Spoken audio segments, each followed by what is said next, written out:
Good evening, everybody. Once again, this is a UFC 144 post-fight recap with Steady Birth of the Heart. And tonight, oh my goodness, this was one of the great cards that I've actually seen. Unfortunately, I wasn't able to see a lot of the preliminary fights, at least only one. But at least from the start of the pay-per-view, though, I was able to see all the fights on pay-per-view. So I'm just going to get down to it. So here we go. So Tiequan Zhang versus Eiji Tamura.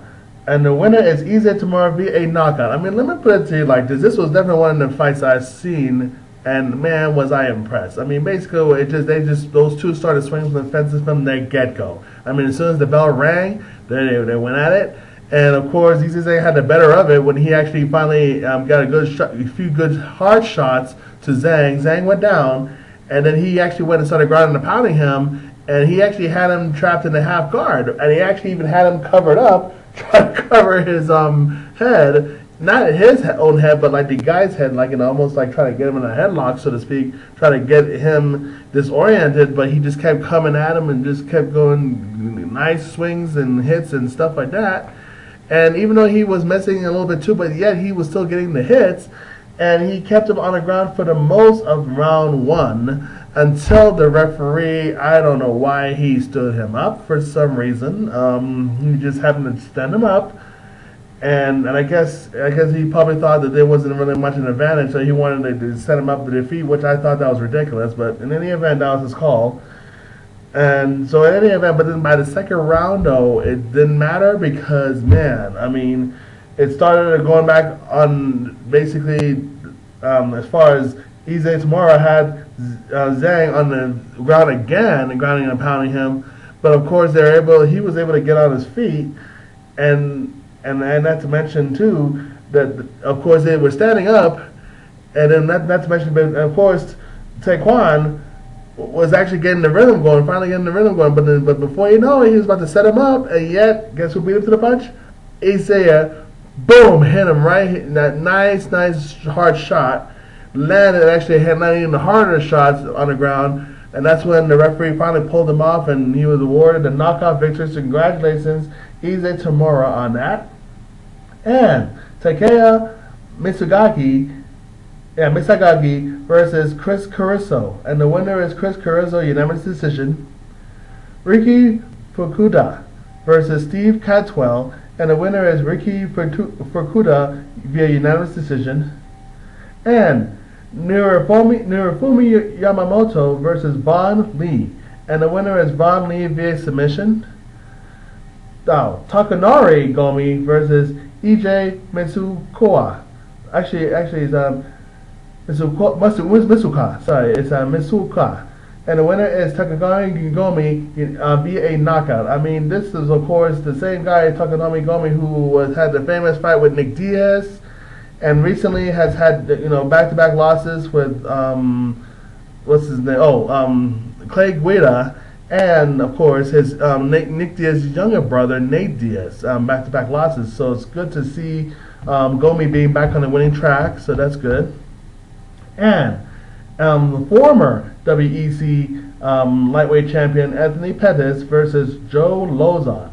And the winner is Anthony Pettis via knockout. I mean, this didn't really take long at all for Anthony Pettis to take out Joe Lauzon. I mean, Joe Lauzon thought he was going to come in and he was going to like basically just catch him and put him on the ground and submit him like he normally does to a lot of people. And he's very unorthodox himself. So two unorthodox fighters in different styles just went at it, but. Anthony Pettis, within 1 minute and 21 seconds in the first round, was able to throw a head kick and a nice roundhouse kick to the side of Joe's head. Joe just went down straight like a heat, and from then on, I mean, he just went and pounded, basically getting a nice couple of hammer fists, but it didn't really matter because that kick was really what really got him out. So, congratulations, Anthony Pettis, on that awesome victory. Showtime. Man, I can see why his name's Showtime. I mean, now I also get a clear vision of the same guy who actually took the belt from, oh my goodness, from Benson Henderson during the WEC days, especially when he landed that nice, he went up in the fence and he did that nice a roundhouse, jump roundhouse kick and kicked him right straight in the head. My goodness. That's the kind of sight I just love to see. I love seeing it over and over like that again. So congratulations, Anthony Pettis, on that awesome victory. And Hatsu Hioki versus Bart Palaszewski. And the winner is Hatsu Hioki via unanimous decision. I mean, let's be honest. I mean, this was actually one of the excellent fights I've actually seen in a long time, even though it went the distance. And yes, Bart Palaszewski did not really like this in the first round. Of course, Hatsu Hioki was outstriking him too. Actually, in the first round with like nice front kicks and punches and so forth. And Bart, of course, was striking back pretty well and so forth. But what really got it going in the first round was Hioki put Bart down and was grounding and pounding him with submission attempts and so forth. But when it was not working, he got busy, kept elbowing him and punching him and various other things like that, kneeing him, try to execute the crucifix fully. And even though he had it half done, he was still able to start putting some elbows in and there are things like that. And in the second round, it was more of a kickboxing match than anything. So it was just more of a great kickboxing match. So Bart Palaszewski was actually able to find his rhythm more, and as well as Hioki was doing some good striking as well. So that was an excellent second round stand-up battle there. But in the third round, that's when the third round was more along the line on the first round because, yes, Hioki was outstriking Bart, but at the same time, once he was able to get him to the ground again, it was all ground and pound once again. And he kept him there until the end of the round 3, just grounding and pounding him, attempted submissions. Oh, and by the way, even during like the first round, he attempted submissions with the armbar, attempted submissions with the chokes, attempted submissions with the triangle chokes.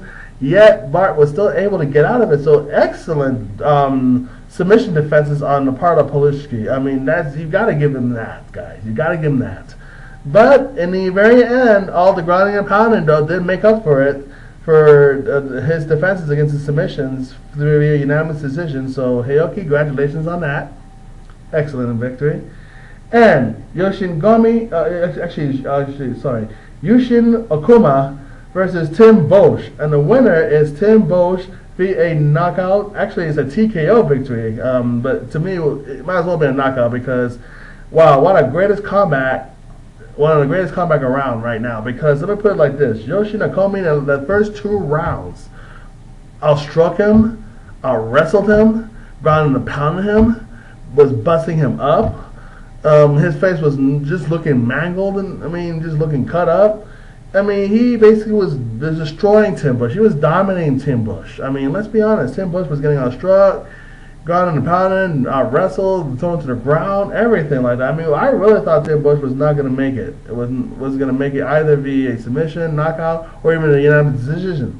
But boy, before the third round started happening, something really popped up. Man, he was basically telling him, you know what? If you catch him, once you catch him, you're going to get him. Once you catch him, you're going to get him. And guess what? Oh my goodness. That's when Tim Boetsch just turned it up into high gear. Like his life was in danger or something. I mean, my goodness. The Barbarian really came out this time. And boy, when he came out, he actually landed some nice good shots. Okami was staggering. He landed some good shots to Okami. And he even got him to a point where he even had him like in his head like this against the cage and started uppercutting him straight up like 3-4 different times. Just hitting him and hitting him. And then Okami was getting rocked again, and he actually got him against the fence and actually hit him again. And that's when he finally, like, last uppercut knocked him straight out. Like, a lights were out for Okami. The same man who thought he was going to beat up Henderson Silva now really got tore up by Tim Boetsch. I mean, he can't feel too bad about his loss to Henderson Silva, man, because the way Tim Boetsch came at him like that, oh my goodness. Congratulations, Tim Boetsch. And even though Joe Rogan got a little excited and said it was one of his greatest comeback, I would have to say it's one of his greatest comeback. Maybe not the greatest comeback in UFC history, but I would definitely say it's among one of the top 10 of the greatest comebacks in UFC and in mixed martial arts in general. So congratulations. Oh my goodness. Tim Boetsch. Man, that was, oh my goodness. Whew, I got to calm it down, man. This was such an excellent victory on Tim Boetsch's part, so congratulations on that. And one of the least exciting fights that I've seen Yoshihiro Akiyama versus Jake Shields. And the winner is Jake Shields' unanimous decision. I mean, of course, it went to, this was, of course, Akiyama's first time as a welterweight against welterweight number one contender Jake Shields. And Jake Shields, it was an excellent victory though on his part because this was because he, of course, came back from two devastating losses. One was against Georges, of course, to try to get the belt, but really the biggest loss was against Jake Ellenberger a few months ago when he lost his father, and that's unfortunate on that part. Now Jake Shields is back, but he did not look like he. Basically, he couldn't really take Akiyama down for a long time. Matter of fact, Akiyama took him down very hard and fast and furious and hard. And the thing about it is, Jake Shields, the only thing that really helped him was just the fact that he outstruck Akiyama. That's the only thing he did, and his strikings were not really damaging him very much. So he needs to really work on his striking power a little bit. And then in the end, about the third rounder, so he was able to take Akiyama down a couple of times and try to do submission attempts, but he wasn't doing very well with the submission attempts. So, but either way, it didn't matter because it was the outstriking that what really saved Jake Shields, if anything. Akiyama didn't. He just waited too long and that really got aggressive enough with the striking. So, good job, Jake Shields, on that. Excellent victory. And oh my goodness, this is another thing. This is another match where I thought was another great upset, right there. Mark Hunt versus Cheick Kongo, and the winner is Mark Hunt via TKO. I mean, but then again, I mean, would you be so surprised? I mean, Mark Hunt was the former Grand Prix K1 champion, so and he's beaten a lot of big guys in the best in the kickboxing division, and especially those who also transcended to MMA. Mark Hunt really did pretty good with K1 as well. So even though a lot of people thought that Cheick Kongo was going to get him, and I thought so too, but I was like, wait a minute, I think this is Mark Hunt's time. I think he's going to get this third one. Even though his record in MMA has not been the best, but boy, has it really improved. I mean, now this is the third win now in a row that he's got this. So UFC may have to, maybe you have to sit down with him and renegotiate his contract now. Now that he's got his wins. I mean, if he gets one more win, they're going to have to really reconsider him as a top contender. If he gets a good win against another top contender somewhere. Now, what's next with Mark Hunt? I would like to see actually Mark Hunt go against Stefan Struve. I think that would be an excellent fight, and I think whoever these two win should really go up the echelon in the heavyweight division. That's just my guess. We'll see what happens with that. But man, that was an excellent victory. I mean, Mark Hunt basically in the first round, when Cheick Kongo tried to get him, Mark Hunt just stepped at the side and actually gave him a nice jab and hit him. Cheick Kongo just went down. And, it didn't really take long for Mark Hunt to really finally find him and find his rhythm and actually hit him at good times. And then Mark Hunt finally actually was able to sneak between his blocks and actually went in the head. And then that's when Cheick Kongo got dazed, and Mark Hunt just chased him and started hitting him. And that's when Cheick Kongo went down, and Mark was just pounding him, and that's when the referee said stop, enough. So Mark Hunt TKO victory, excellent victory. Now, like I said, they may have to negotiate his contract, and he's really proven that he belongs. So congratulations. And the next, the co-main event is Rampage Jackson versus Ryan Bader, and the winner is Ryan Bader, unanimous decision. I mean, this was one of those type of fights where Rampage Jackson felt that he was at home because of course, he fought in Japan and Pride a lot, so this was like basically his hometown, so to speak. And Ryan Bader was looking to take it away from him. And I mean, these two guys were definitely, there was a lot on the line for those two. If one of them loses, then the other one was really going to be in trouble with the MMA career. If one wins, then they're going to really move up the ladder. And Ryan Bader took it tonight, but of course it wasn't easy for Ryan Bader because Quentin Jackson was actually able to slam him. I mean, when he had him against the fence and he tries to knee him, and Quentin Jackson caught him and slammed him so hard, and it was an awkward landing that everybody thought that Ryan Bader's arm was broken the way it landed. It landed nasty. But in any event, it didn't. He was able to recover, and basically Ryan Bader was actually able to. The last two rounds were able to ground and pound Quentin Jackson with takedowns, and then once he had him down, he was actually able to ground and pound him. And of course, there were times when Jackson was able to escape. But the times when he wasn't able to escape was when he had him tired up and he was grinding and pounding him. And so, good job, Ryan Bader, on the unanimous decision victory against Quentin Jackson. What's next for Quentin Jackson? Well, you know, I've already said this before, and I've said this again. It may be time for Quentin Jackson, I believe, to really hang it up. As far as MMA, I think he has done his time. I've said this in the past, and I've counted him out. And I think now that Ryan Bader, it's time for him to start moving up again, the upper ladder. And it's time, I believe, that Quentin Jackson needs to step aside and, like I said, go into movies or something like that. I think that'll be a great career, a new career for him to do it. So, congratulations, Ryan Bader, once again, and we'll see where he goes from there. Now, in the main event for the UFC Lightweight Championship, I'm just going to say it like this: we have a new UFC Lightweight Champion. And his name is Benson Henderson. Yes. And who did he defeat? None other than Frankie Edgar via unanimous decision. I mean, this was a 5-round war. I mean, one of the best 5-round wars I've seen in a long time for a championship like this. But let me be honest with you. Frankie Edgar looked screwed up. He looked like he's been beaten up, busted up by a bunch of thugs that and Henderson looked really good. I mean, he looked like he hadn't even had a scratch. I mean, even though Frankie Edgar has gotten some takedowns and even landed some good shots and everything, but Henderson busted his eye up, busted it near his eye there. You know, really, he had a lump right there. He even cut up his nose and busted up right there, especially during the third round when he thought that he had held his leg basically on the ground when he was trying to ground upon him. And yet he basically was there too long because Henderson was able to actually capitalize and throw his leg up, a kick up, and actually kicked him right in the face. Bam! And man, he would have been able to finish him if time hadn't run out in the third round. But that was really, really, really the beginning of the end. I mean, even though he was really outstriking him with knees and kicks and everything else, and even that, I mean, hell, I was even surprised that when Frankie Edgar had his leg too long in the first round, that Ben and Henderson was actually able to throw an enziguri kick and almost landed on him, but he missed him. I mean, if that would have landed, I think he would have really been knocked out in the first round. That would have been over right then and there. The enziguri kick is basically a kind of kick when someone grabs your leg and you twist your body and you throw almost like a spinning roundhouse, but it's like a jump spinning roundhouse, but it's a counter for someone grabbing your leg. They call it an enziguri kick. That's what it's called. So it's the terminology that I've learned watching professional wrestling and various other martial arts that I've seen and actually witnessed and so forth in person. And that could be very devastating if you're not very careful.